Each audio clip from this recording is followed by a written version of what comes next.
Hey cuties, and welcome back to another YouTube video. Today starts my series of discussing events that happened in my life from July to November of 2023. My story begins with my ex-fiance. We were together for about 5 years and engaged for 1. We were in different countries. He was in Canada and I was in the US, and it made being together really challenging, which perpetuated a cycle of toxicity. We lived together in real life for about a year, and we saw each other in person frequently throughout the 5 years that we were together. In July, I was having a jaw surgery, and I told him that sometimes when I go under anesthesia, I can fall into a deep psychosis. One of the medications, I'm assuming, just triggers that in me, and I end up suffering from the psychosis for 2 to 3 months after the anesthesia. Despite us asking the doctors to take precautionary measures to ensure that I don't experience the psychosis that I have in the past, I still experienced them. I experienced intense hallucinations and disturbing imagery post-op. I experience an influx of my OCD. For example, if I didn't go close the door, I would in my head see myself and my family who lives with me dying in a very, very gory, disturbing way. They're not impulses, they're just things that I see. They're intrusive thoughts, images. My ex tried his best to be supportive, but our relationship just continued to deteriorate.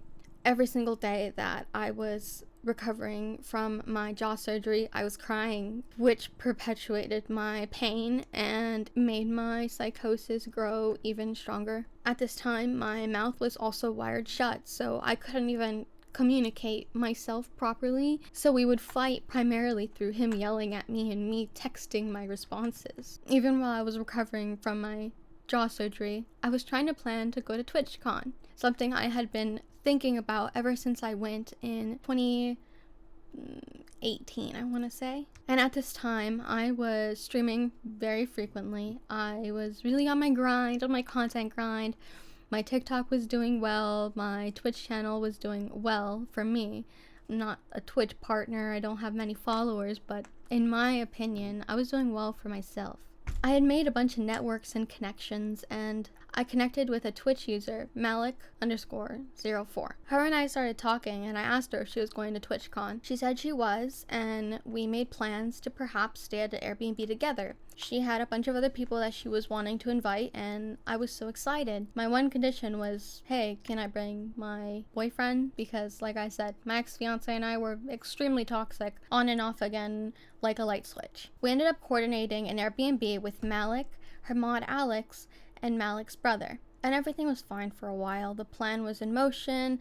We had started looking at Airbnbs together in a group call. I even had sent Malik the money for me staying there, which was $450. Once my wires were off and I could speak again, my ex and I had a extremely bad fight. It was over something so stupid. Due to the accumulation of fights that we had been having for 3 months before this one fight, this one was the straw that broke the camel's back, if you will. I ended up telling him that I didn't want him to come to TwitchCon anymore and I didn't want him to stay with us. He refused, saying he would go anyway and that he knew my itinerary and wanted to make sure I was safe. So regardless of whether I wanted him to go or not, he was going, and he would make sure to see me and check up on me, and essentially saying he would stalk me to make sure I was safe. This really bothered me, as I'm sure it would to anybody who was telling them that you want something? No, I'm gonna do it my way, and I'm gonna invade your boundaries and your space. It escalated into a screaming match that ended with me blocking him.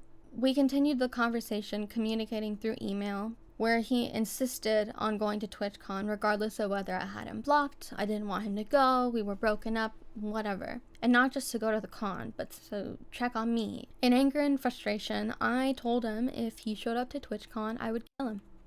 I fully threatened him, and I am ashamed of that behavior that I displayed towards him to this day. I apologized immediately, and after I said that, I realized how toxic him and I had truly become, and I had told him that if I was able to say that to him, then I do not love him, and one, he deserved better, and I deserved to be in an environment where I wasn't pushed to feel that way. This moment forced me to confront my own anger that I had been harboring inside of myself for a long time towards him and towards everybody. And I decided to be better for myself, and I really wanted to try to be better for the people who cared about me. I had explained to Malik and the others in the group chat that my ex wouldn't be staying. I didn't tell them the exact reasons, just that we broke up and it wasn't going to work out anymore. I thought Malik was at least a good acquaintance of mine by then. We had been mutuals on Twitter for a while, and sometime from 2020 to 2021, I want to say, I don't remember the exact year, we had played together in an all-female group for Jackbox. I was in Malik's stream a lot. She was probably the number one person that I was watching, aside from a different streamer named Jelly Peanut. The guy Alex, who I was supposed to stay at the B&B with Malik and them, was also Malik's mod. One day, when some drama was happening on Malik's stream, he invited me to join a watch party in his Discord, or her Discord, I can't remember. And I did. I thought, that sounds like fun, why not? During that call, I guess he had brought up his ex's age at some point, and knowing that he was 20 to 21, I considered him young enough that I personally would not pursue him. I am into older men. So I made the joke that, oh, you're into older women. I didn't mean it in a flirtatious way. I just meant it as like pointing out the obvious, like, oh, you like cougars? Not that I wanted him. However, he took this as a flirtatious joke and as me pushing an interest towards him. After this, I sort of felt trapped, like, oh, he mistook what I said. And I even tried to explain that I wasn't flirting, and he just kept going with flirting with me. So eventually I was like, okay, he seems funny enough. I'll entertain it. And that was a very big mistake of mine. I should have known better. And something of note is, while I was on those streams with him, and while the accidental joke, the flirting, the everything was happening, I had also told Alex what happened between me and my ex. I had told Alex that I threatened my ex. Verbatim. In my opinion, when you fuck up that bad, own it. Admit it. Acknowledge it and work on it. And that's how I viewed it for myself. I was ashamed of what I did then, and I'm still ashamed of what I did now. So I have no problem admitting it, because I know it was wrong. And if you wish to admonish me and call me crazy or what have you for saying that, go for it. I deserve it. I was crazy. That is crazy, and it is wrong. But I also told Alex the specifics of the arguments that Andreas and I would have, my ex. I told him the specifics of what my ex did to lead me to that point and how we got there. After this, Alex began initiating these Riz raids in my chat.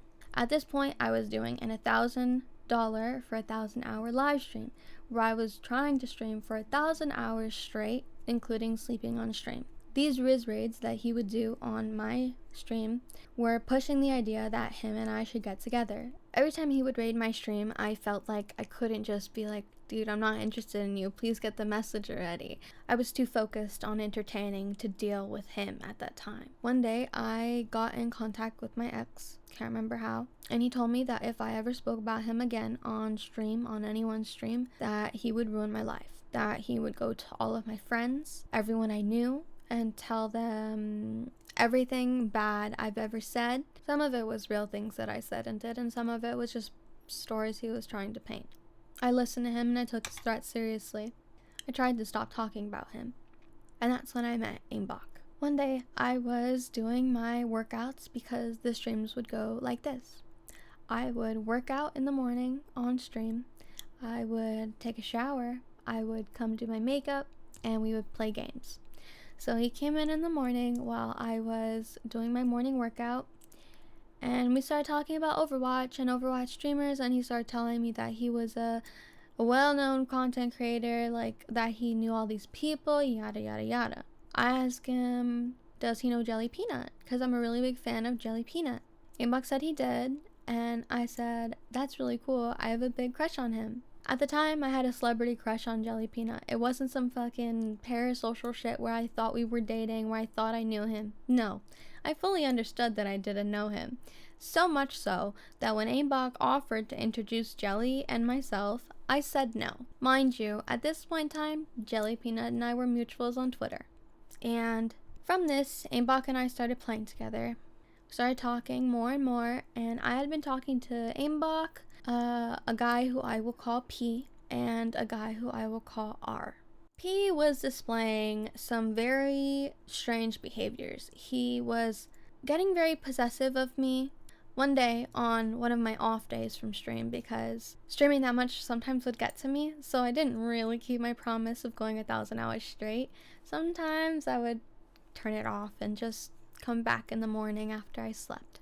So one of those days, he was like, let's call. And I was like, no, I'm exhausted. I'm just going to take a nap. When I woke up, my phone was blown up with messages from this man saying how he was going to go crash his car. And then 10 minutes later, it was, I'm in the ER because I crashed my car going 90.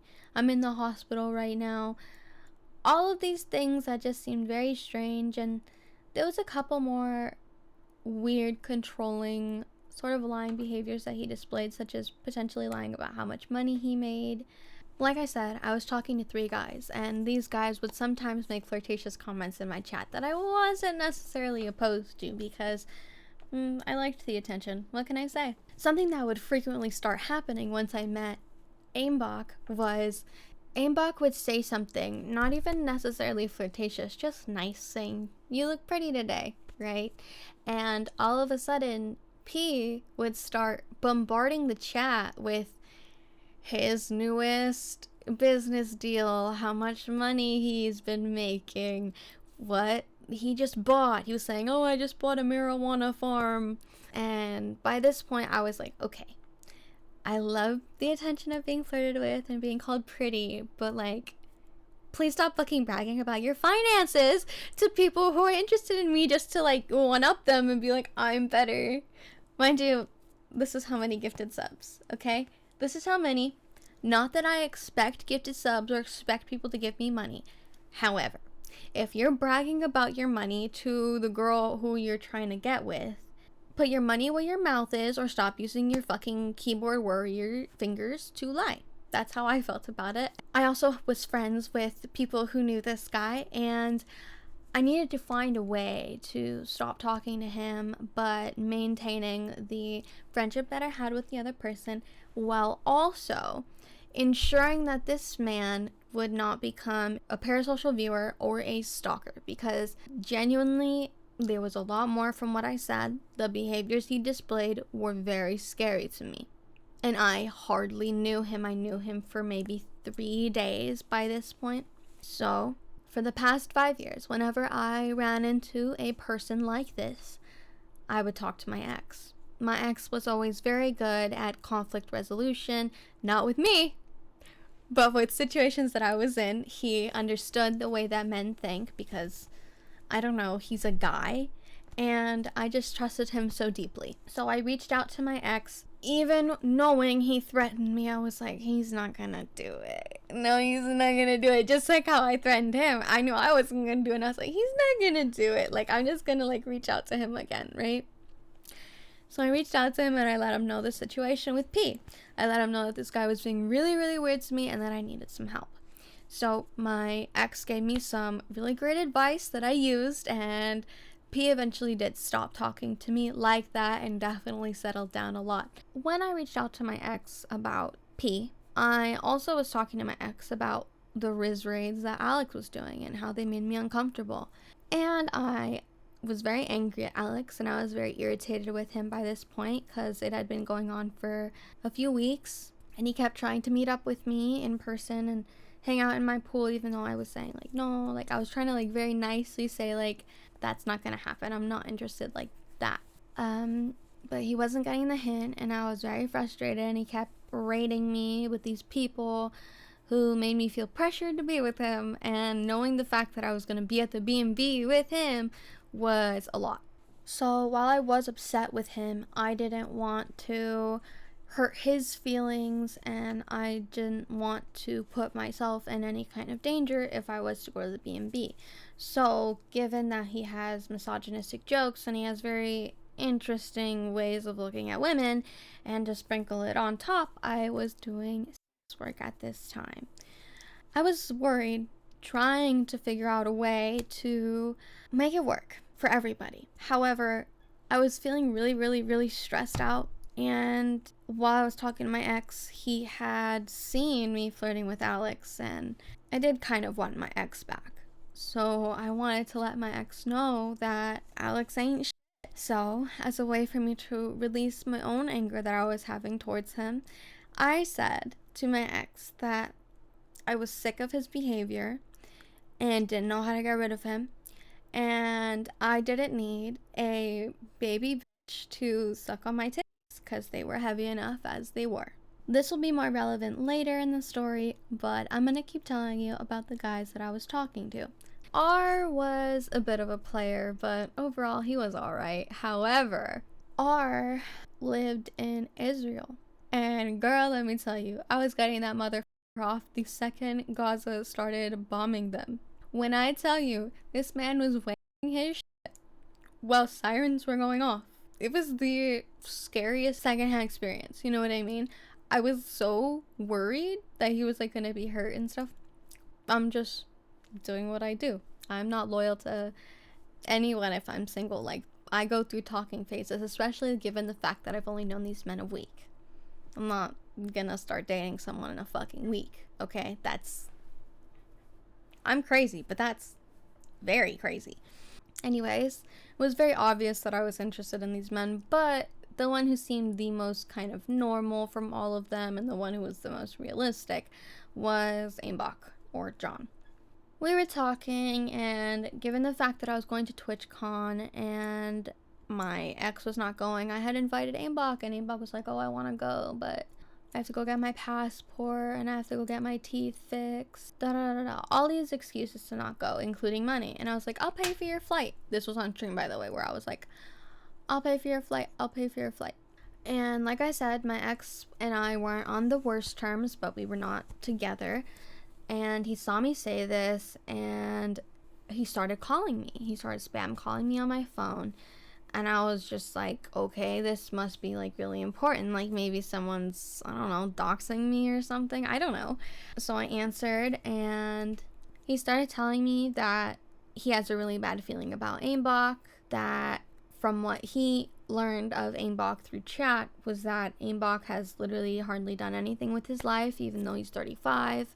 And that was a blaring red flag, and that if he had even the slightest inkling that I was going to buy him the flight and that he was going to be at TwitchCon, he would go to TwitchCon and make sure I was safe again. I felt like this was the third threat that he had done to me, and I got really upset. I said, you're threatening me again? He brought up that I only knew him for 4 days, and like that was wild, and like it's just not safe for me. It clearly triggered me from the last time that he said that. So we ended up fighting, and I was really, really upset. And again, like I was on stream, and I had just gone off into my room while I was still live to do this, to like answer the phone and talk about it.